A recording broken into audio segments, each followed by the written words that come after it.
Welcome back to Wise Guys Barbecue Podcast. I'm Charlie, and I'm here with my compatriots, my partners in crime, Tommy the Butcher. Good to have you here again, and my bookend tackle, Big Vin Picaro. And we've got a lot to talk about on our post-Thanksgiving, pre-Christmas, whatever you want to call it, show. But we got some great stuff scheduled for tonight, and can't wait to get rolling. I mean, I'm so excited. I'm psyched, Charlie. Christmas time. It's right here. It's right now. It's been such a busy season. I haven't gone shopping. Have you gone shopping yet? I'm done. Oh, you're done? You got it all done? I'm done. It's all How about done. you, Tommy? Good? I haven't even started. Yeah, there you go. I mean, the I'm a caveat. procrastinator. Yeah, the caveat Last to that minute. is I order everything online. I don't go out anymore. Yeah. Well, Yeah, that makes it much easier. Yeah, well, I definitely. used to be that guy on Christmas Eve, battling the old ladies for that last ugly sweater that my kid's not going to wear. Yeah. Well, And, it is just not funny worth how it changed. And it's tough doing it drunk, too. Well, it's exactly it. When I was like going into it, coming out of my 30s, we used to a bunch of clowns, right? Fredo, Freddie Caffrey. Oh, I don't know if I say his last name, but anyways, we used to get a limo and we used to get a ton of booze, and we'd go up to Boston, and we'd have the limo take us store to store, drunk as a skunk, and just spending all kinds of stupid money. God knows what you came home with, Oh, right? no clue. And then I would give it to Chris, and I'd be like, all right, here, wrap everything, and then I didn't see it again for What are you supposed to do with these turtles? Yeah. Where'd you get the aardvark? No side trips to the combat zone or anything like that. Are these mutant ninja turtles? But anyways, no, I don't do that anymore either. I mean, now, honestly, the kids, they probably prefer money over gifts. Yep. They have everything they need, or they need everything they have. So yeah, but I did start. I got my wife's gift out of the way. That's the hardest for me because I obsess over it. So that's done. But yeah, we got a lot of good stories today. It's great. We had a holiday smoke last week. I can't wait to tell you guys a little bit about that and the barbecue that we had there.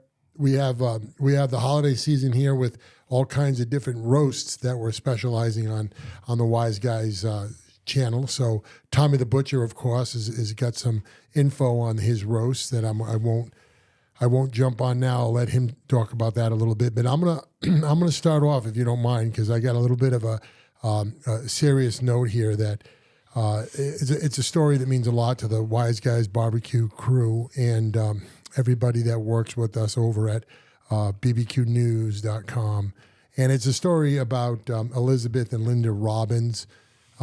These are two wonderful people, daughter and mother, who share a great story. And Kristen Picaro wrote an article for them on the website. It's entitled "The Red Thread: Elizabeth and Linda Robbins."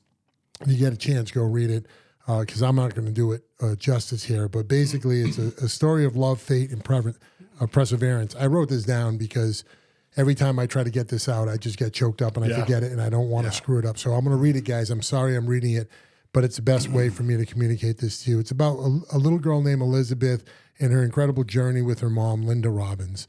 We hope this inspires you as much as it inspired us. It was amazing to meet her. We met her at Corkier's competition in Maine, and with the Shriners group up there, and they do a kids queue, and they group these kids with competitors, and they cook all day on Saturday. And Elizabeth was paired up with El Jefe Smoke and just killed it. But that wasn't the amazing part. The amazing part was at the end of the day, on Saturday at the rib competition, I'm up front and I'm getting pictures, and I meet the mom. I meet Linda, and I was like, "Hey, I met your daughter today. She's fantastic." And she's like, "Yeah, you don't know what she had to overcome." So she tells me the story, and the way it reads out is: Linda, a teacher, a former missionary, had a thread connected to Elizabeth, a little girl born in China with a cleft palate and lip. Shunned by the village due to their superstitions, Elizabeth's future seemed bleak until Linda saw her photo and knew instantly that she was going to be her daughter, right? So she goes out and she adopts Elizabeth and brings her to the U.S. And over the years... I respect... I mean, people that adopt are just like... You're a different breed, man. I respect the hell out of you for, bringing somebody like that into your life and giving them everything you can. Just incredible stuff. Absolutely. And Linda, being the missionary that she is, I mean, she knew the exact route she had to take to adopt this child, get it here, and not only, bring her as now something that she had to endure, but she knew the exact channels that she would travel to have Elizabeth become better, get better. And that was through the Shriners group who basically paid for over $400,000 worth of surgeries, 14 different surgeries they performed on her over the years until she was 14 years old. And they brought her back to a speech pattern in the upper 90 percentile. Amazing. Which is, and listen, wait, hold on, it gets better, right? So she's 14 years old. She's an honor roll student. She's an athlete. And hear this, she's a singer.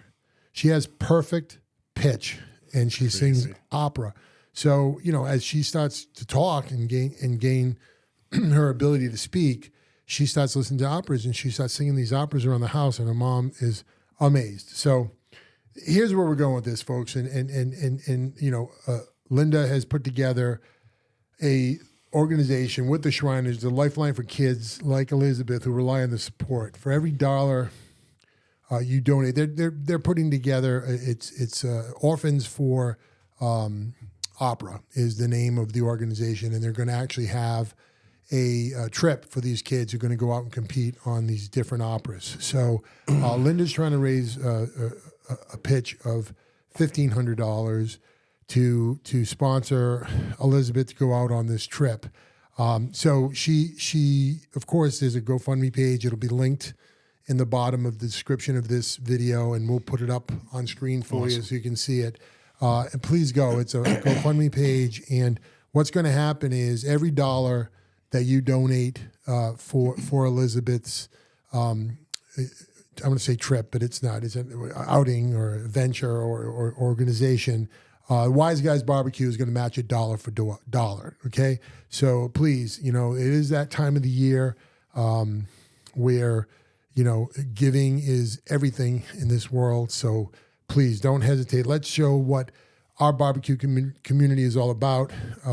Lifting each other up and making a real impact together. We can keep this red thread of kindness and support going strong. So thank you for letting me do that. I wanted to do that up front so people heard about it. And please follow the links and get to the FundMe page and donate. We really much appreciate your efforts in doing that. And of course, we're going to match it dollar for dollar. We're going to get her the purse that she needs, the dollars she needs to get out there on this trip, because it's important. It's in January, so it's perfect timing. So thank you very much. And, that's awesome. Great story. Yeah. And Vin did a great job, reading about her story, but he's only scratching the surface. Exactly. If you check out, you're Chris's talking about article, getting choked up. Like, I just think about what she went through, and how she was treated in her village, and what she overcome. That it's just amazing. Like you just know this was meant to be. These people were meant to get together, and they were meant to her to be adopted by her name's slipping my mind right now. Linda. Yeah, you Linda just Robbins. know that was that was a destiny right there. Things like that happen. It's not an accident, in my opinion. She was made to find her. Yeah. And bring her along. It's just great stuff. Was destined. Yeah, great. Yeah, absolutely. That's what what's great about the article, and I don't want to belabor it, but Kristen did an amazing connection in the article about showing how there's just certain people meant to have met each other somehow and connect. Absolutely. And through their process in their relationship and their life, they just better other people around them, and that's what the article's about. And there is some horrifying details in there. About her upbringing and her struggle, her journey. But it is just an amazing story. You got to read it. There's also, on BBQ News, there's also a video about it. So please check those out if you want to find out more. But most importantly, click the link and get in there and donate. Well, $1 is fine. $1,000 is fine. Whatever you want to get out there. Wise Guys has got your back 100%. We're going to make this happen for them, and God bless. So thank you. Awesome. An incredible amount of emotion came out of that story. Yeah. And I urge you to check it out. Kristen did an outstanding job and portraying that picture.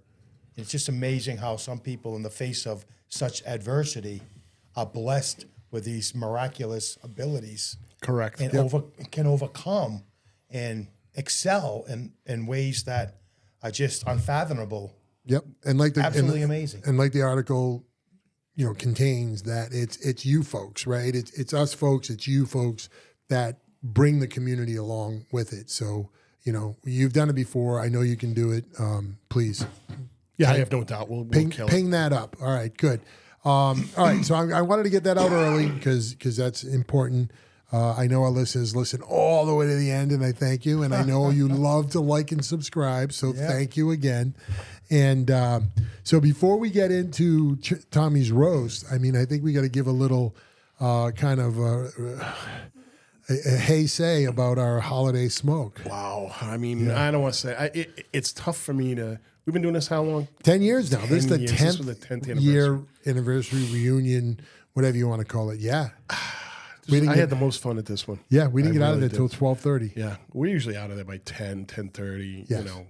So what it is, if you guys don't know, we started it up 10 years ago. We got football players to start with, alumni football players from high school years and college years to come out and have a cigar, a drink, or cocktail. It's first Friday every December. We do it at Hanley's Ale House Cigar in Providence, and they do a great job for us every year. Thank you. Oh, God, goodness. Samantha and Kaylee, thank you very much for all your help and support that night. I know for putting up with us. Yeah, we're a tough crowd. But, yeah, we get together. It could be 10 people. It could be 15, 18 people.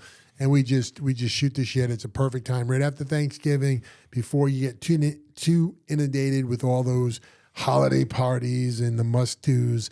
This is a I want to do kind of a thing. So Tommy didn't make it. I honestly wasn't sure if he'd kind of feel comfortable with the crowd being, with the 10th year thing. But I think now with the Wise Guy connection, I think for sure he's going to be on the list. Oh, yeah, everybody knows Tommy the Butcher. Yeah, everybody knows Tommy the Butcher now. Maybe welcome with open arms. And that's not a joke because I'm looking forward to everybody, when Charlie and I get together in public, everybody wants to know, like, all right, what's up? What's up with this podcast thing? What's your angle? What are you scamming, right? And that's exactly the word. Yeah. And I tell them how much we enjoy it and how what a great fit it is for us. And then the next words out of their mouth is, and who's this guy, Tommy the Butcher? How come I never heard of him? Because no, seriously, because they automatically they assimilate you with us in football. Dig this guy up from? Yeah, well, no, they think, are you a quarterback? Did you play in high school, college? Oh, yeah. Like, who are you? They're trying to make the connection. If they're a high school kid, they say college. If they're a college kid, they say high school. They don't know where you come from. And I say, no, Tommy's a lifelong friend who just loves bourbon, barbecue, and cooking. So how can you go wrong? And of course butchery. But so anyways, so you were definitely honored that night. Even I don't know if you felt it or not, but you got to be there next year. Awesome. So we had fun. There was awesome. I call him Mike the guitar guy. He was the music. Oh, he was fantastic. Oh God, he killed it. One guy on a rhythmic guitar just hammering it out song after song. I think he took 2 breaks in like over 4 hours. And he was just fantastic. Really enjoyed him. Yeah, we lingered in, past midnight in there. They were throwing on the lights, trying to get us out of there. And then we got to get everybody home safe. It was great. Johnny Z, our technical producer that helps us out with the show, was down. He was having a grand old time. We had one other newbie, was a high school football player with us who doesn't, we see him 2-3 times a year. He just happened to text us that week. And we're like, hey, you're coming. And sure enough, he showed up. And then that scared the living piss out of me to kind of be to be perfectly honest with you. But so nice to see him and have him out and had a blast. So that was fun. But here's the thing, right? So we wanted to have a barbecue influence for the food. So we have a little bit of it's a cocktail hors d'oeuvre hour. So instead of doing our traditional, charcuterie board and pizza strips and shrimp and things, we said we got to do some barbecue. And we all have a bunch of stuff going on. We got all this drinking to do and stuff. So I had no time to cook. So I went to our other wise guys, Bob Bowman. And Bob did a fantastic job. That was some great ribs and burnt ends and brisket. Awesome. Yeah, Bobby's Backyard Barbecue killed it. He's got a little catering That's right. business going on right now, and you can check it out online. I don't know if he's got his website up yet. We were chatting about that, but I know it's maybe something linked to his Facebook, so check that out. But he did such a great job. We do a couple of customer giveaways at my other job. Lunches, so I said, again, people are so super curious about this barbecue thing. I said, I'm going to bring them barbecue. Like, why am I going to bring them a tray of cookies, right? Who needs another effing cookie at Christmas time? But anyways, Bob. No, all the pork is much better. Pork is the new white meat. What are you talking about? That's it. The other white meat. The other white meat. So, awesome. That was Bobby did a great job. He killed it. Thank you for doing that for us. I know it's tough. I mean, you have a catering, he doesn't have a full-time catering gig yet, right? He's kicking it off. So he has to take time out of work to get this thing done and over to me at either 6 or the next one's coming up or noon during the day. So it takes time out of your regular job. It's, honestly, and for the amount, I said, do 18 guys. This wasn't 150, right? It's not like he's flipping burgers at home for an hour. It's a long process.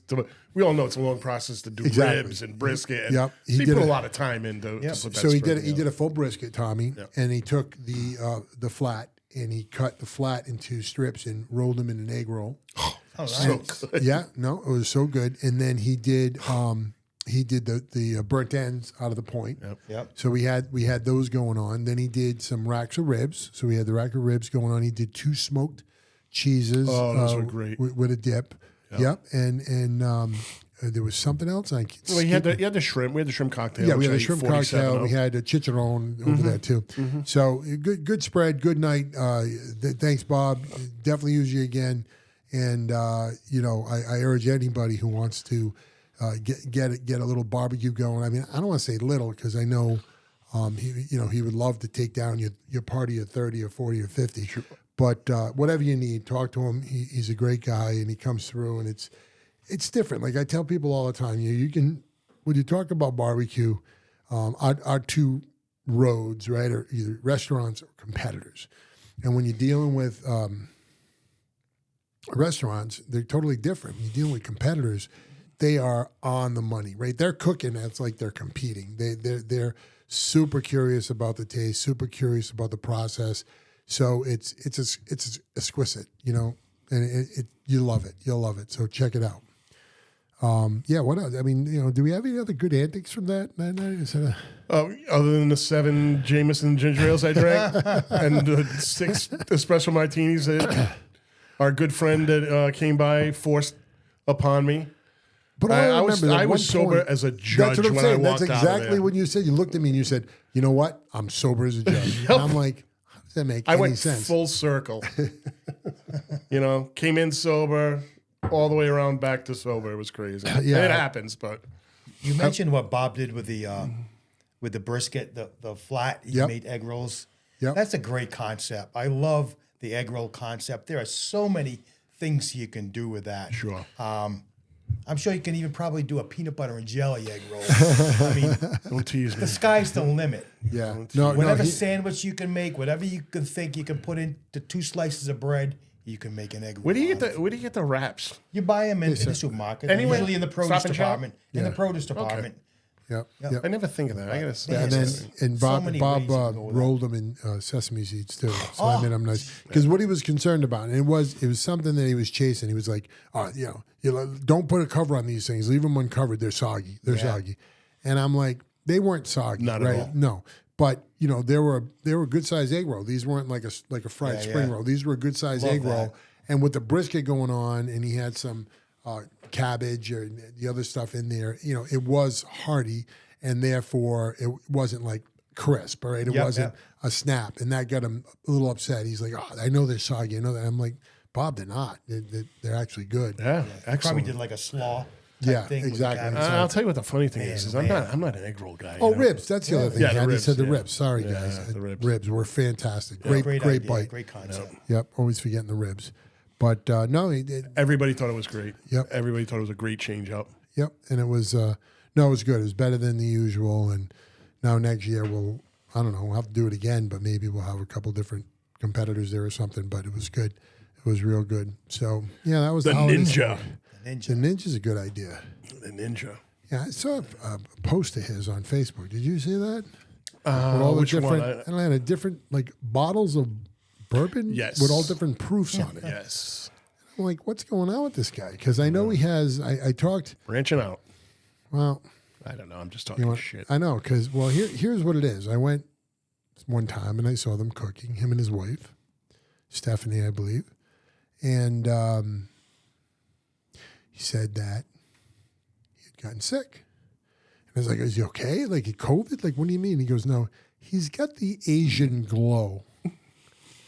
Didn't know what that meant really much for a minute. I took a second. I was like, my wife never gets the Asian glow. Is that like, you buy that at the supermarket? Like, where do you get that? Yeah. But anyways, In a he bottle? apparently he was up late, so he was drinking early, and that is the Asian glow.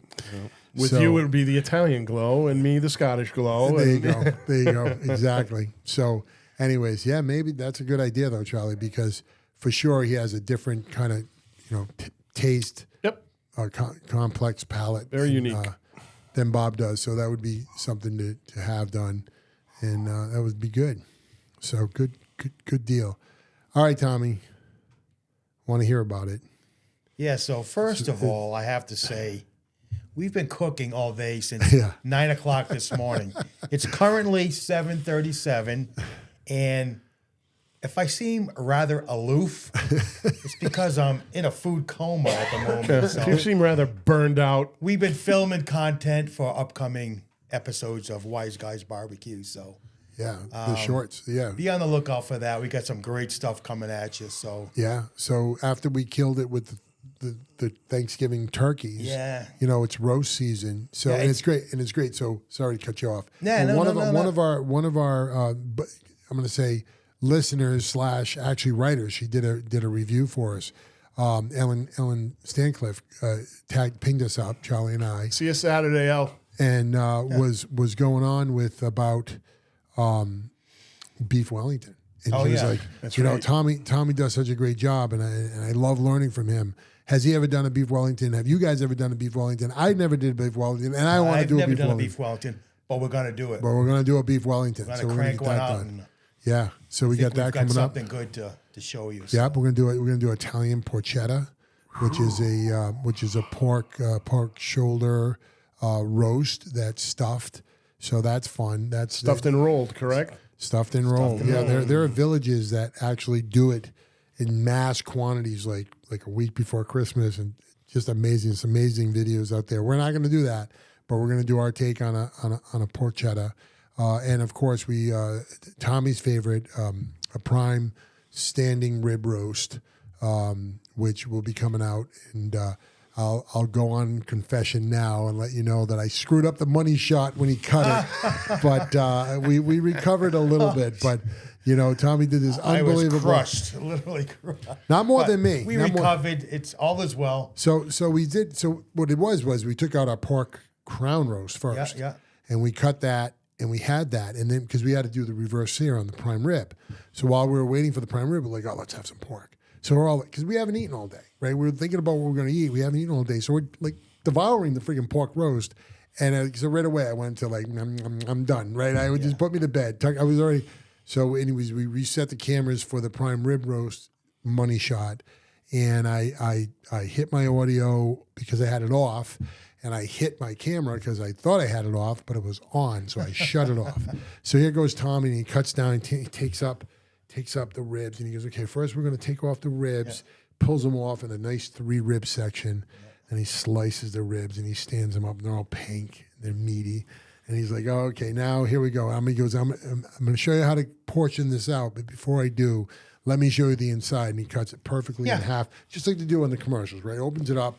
It is red, folks, from edge to edge. Perfectly Perfect done. color all the way through because of the reverse technique. And he just, just like you do the thing, a little pressure on it, the juices are running out. I'm like, oh man. Yeah, I'm and that's exactly. This is going to be so Yeah, great. this is great. And then he's like, okay, I'm going to cut it for you now. And then he starts cutting. I look up and I'm like, Yeah, I look up in the camera and there's no lights blinking. I'm like, oh, geez. and he was in a here? zone, with the conversation. So I didn't even tell. So I just put it back on. And I let him finish it, and then I went back and said, all right, So he did his out on the video, and I'm like, all right, guess what? I totally fucked up the beginning. So what can you do? And he's like, I don't know, give me some glue or something. What do you want me to do? What do you expect me to do? He wanted to Just say. pour me a glass of bourbon. We're all set. So Everything is great. She wasn't. No, she was here. She was here at that recover time. from But that. no. So, anyways, I screwed up the money shot. So what you see in the edited piece, you won't see the money shot. But we'll do it. We're gonna have to do it again. That's all. Maybe we'll do one for New Year's Eve. But hey, you look for those videos. They'll be coming out soon, and tag them up. They've been doing well. Yeah, Let me hit rewind here a second. Explain the reverse sear, because I have no idea. Yeah, what you're well, talking a reverse sear is basically what it implies. You're doing the browning method, the high heat method, the searing method at the end, about. Okay. rather than at the beginning. And there are multiple ways of doing rib roast, or any roast for that matter. Some of the ways are an initial high heat at the beginning and then lowering the heat to finish it off. So you get that sear at the beginning. Another method is doing that same process. And I've tried this one a few times where, in fact, the exact equation is 5 minutes per pound at 500 degrees. Then you shut the oven off for exactly 2 hours. And it's done. And just leave it in there. You just leave it in a shut oven or off. Just make sure nobody comes by. Oh, if anybody opens the oven, you're screwed. Yeah. The whole equation is just blown out of the water. So there's some technicalities with that method that I'm a little uncomfortable with. But when I learned about this reverse sear method, I'm telling you, it's hands down the best way to do a rib. Yeah. Very simple. What you're going to do is you're going to preheat the oven to 250 degrees. So the initial roasting is going to be at that 250. So what your intent is to bring it to a particular temperature, particular internal temperature for a degree of doneness. 125 is rare, 125 is medium rare, 130 is medium. So you're going to roast that off until you reach that temperature. Mm-hmm. At which point you're going to remove it from the oven and you're going to allow it to rest for 45 minutes. And then at that point, you're going to return it to the oven at 500 degrees, preheated, for 10 minutes, and then remove it. So that initial high heat searing is going to come at the completion of your cook. Once you remove it out of the oven, at that point, it's basically ready for service. You don't have to let it rest anymore. Really? All you have to do is slice it up. It came out and fantastic. present it. Yeah, no, and I Great. every roast I cooked before tonight was the complete opposite. Mm-hmm. Like you said, I would take it, I would salt, pepper, and I would go 450 or 475, and I'd go 10 minutes just to kind of settle it, and then I'd kick it down. Compared to 250, I'm at 325, and I'd run at 325 to hit a temperature. And I'd pull it, always around 135, and I let it rest, and it comes up to 140. So it's always like a little more medium. But, I had that from both ends too. And the other thing I did, which I think I'm going to stop, is because we had a 20-pound roast, so it was 7 ribs. So we only cooked three ribs of it. And what a difference that made. Trying to cook a 7-rib roast, you end up getting more well done at the end, pinkish in the middle. So I think next time I'll do that. I'll cut it in half and cut it to 2 different So it's more ovens. consistent throughout the 3 ribs. Right. Oh, yeah. Yeah. Yeah, customers ask me that over the years all the time, how to cook it. And, I can't emphasize anymore to get a thermometer.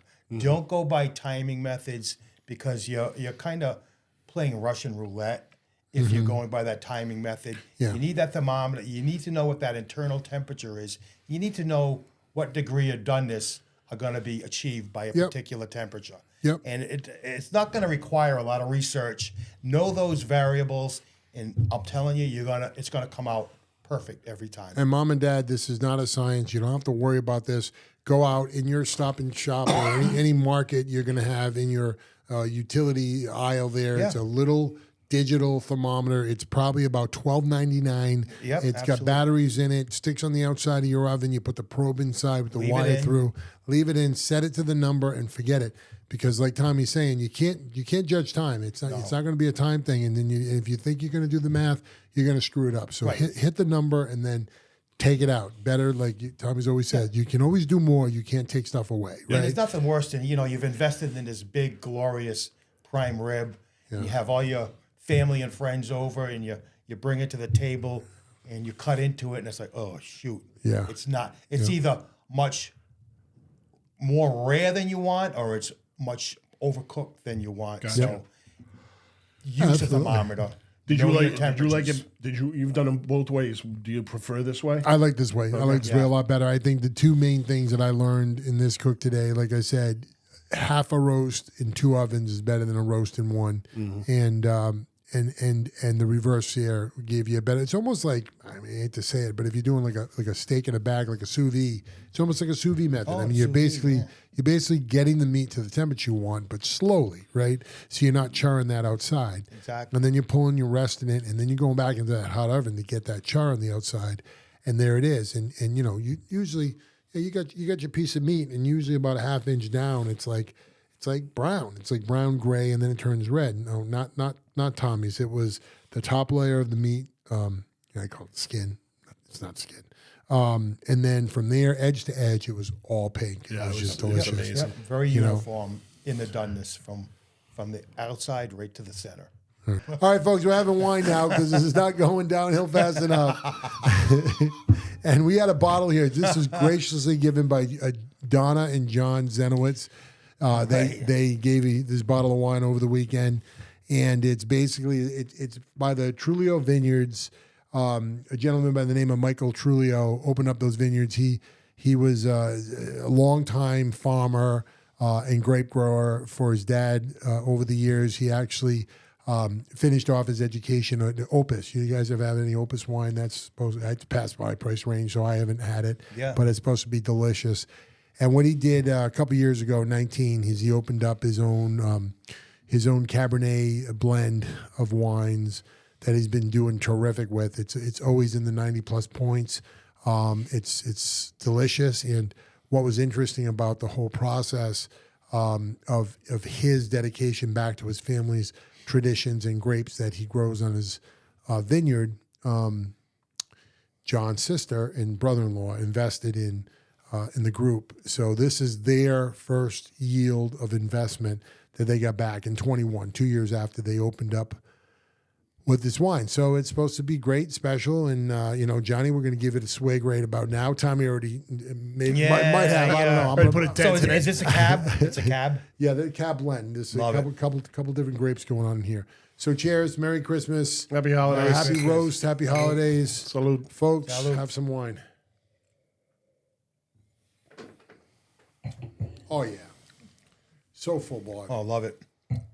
Very good, Very good. fruity, Yep. well balanced. So Michael Trulio, here's to you. You're doing a great job. You're honoring your family, keeping it cranking. If That's there's a any good more money you need from investors, I'm going to check back with John's sister and see if I'm going to get you some money because this is investable. Absolutely. Love it. Yeah. All right, I'm going to drink more of that. So there you go. So the holidays are here. We got through our holiday smoke. We're doing our holiday roast. We got more coming up this weekend, Tommy and I. We're going to do some more cooking. Charlie, you're welcome to come on Sunday. We haven't figured out the times yet. And life goes on a little bit. Got to get a little Christmas shopping done. I don't know. I don't know what's next. Christmas. Deck the halls. Ho, ho, ho. Yeah, so we actually have a segment, Ho, ho, home for the holidays. The Sandwich Shack at 9 Cedar Swamp Road in Smithfield, Rhode Island, out past the Apple Valley Mall. Just take a right at the McDonald's. They are having holiday special, and you can order gigantic chopped Italian. You can order any sandwiches, but they did the chopped Italian sandwich, which is taken over Rhode Island by storm, and now other people are imitating it. But the best and the first is it's Sandwich Shack. So you can order, feeds 12 people. Get your orders in now, and they're gonna make sandwiches right up to Christmas Eve. You can pick it up. So if you got any parties, holiday parties, grab one of these, and they're fantastic. How about New Year's Eve? Is he going to do that for New Year's Eve too? Because that's where I find a lot of people really going out for that stuff. Yep. I don't know. I'm sure we'll learn what they're doing for New Year's Eve, but they seem to be hitting all the holidays and special times. So it's the Sandwich Shack in Smithfield, Rhode Island. Hit it up. All right, great. All right, folks. I have a question before we close this out. Okay. And it is for you guys as well as our viewers. Yes. And I'd love to hear your comments regarding this. I have a question. Yes. When you go out for takeout burgers and fries, Okay. and you're bringing them home, can you make it home without eating any of the fries? No. No. I absolutely can't even make it cannot. out. I can't make it out the Who drive-through. can do that? I can't make it out the drive-through without eating the fries. Your arm is in that bag next to you, and it's So amazing. fast. The bag is about 6 inches high, Yeah. and you could fit your whole arm into that thing up to your elbow. right, It seems like you just can't get to the bottom of And that this bag. is- and listen, I get listen. home and all the fries are gone. Listen, So this is McDonald's knows that. If you go to McDonald's through the drive-through, the fries are placed last, right at the top, so you can get them. It's like, come I on. mean, they know. And the worst of all is Five Guys. And you know there are you reach the bottom of that container of There's fries. always a few left. Oh yeah, at the bottom of that bag, there's a whole bunch sitting there waiting for you. Yeah. Well, I don't know. Tommy, I sometimes- just can't resist. It always By feels the like time I there's- get home, there isn't one fry left. It always feels like there's extra. Like you got a few extra in the bottom, you know? Tommy, often we jest and we say how different you are compared to Chip and I, and we know it's really not that true. Yeah. But let me tell you the fat guy's story take on that. Okay, I'm semi-fat. when I go to any drive-through, Yeah. there's the order for the family that goes home, and there's the second bag order. Right, There's a strategy. With I some- love it. with some goodies in there just for the ride home. And I even ask him to That bag bag, that bag ends yeah. up on the side of the road, the empty Yeah. bag. Oh, yeah. You know, Oh, so yeah. You get home, here you no go. You evidence. got everything you wanted. Yeah. And then, what did you eat? Is the first thing I hear. And I say, nothing. It's all right there. There's Yeah. ketchup on my shirt, salt on my face. No. You got a what you're talking fry, Vincent. You have a fry in your nose. about. And the dogs are attacking me. I don't know. So- There's got to be so- like some type of term for that. Some Yeah, it's sickness. called a Yeah, it's called a gluttony. fat guy move. Like if you got your over 220-pound card, Yeah. it's right there in the called- book. It's right there in the handbook. Those fries, and you're like shoving them down your. You know, you come to a stop sign or a red light, and here you are, I am Yeah. chewing on fries, and the guy next to you is like, "Look at this guy." Yeah.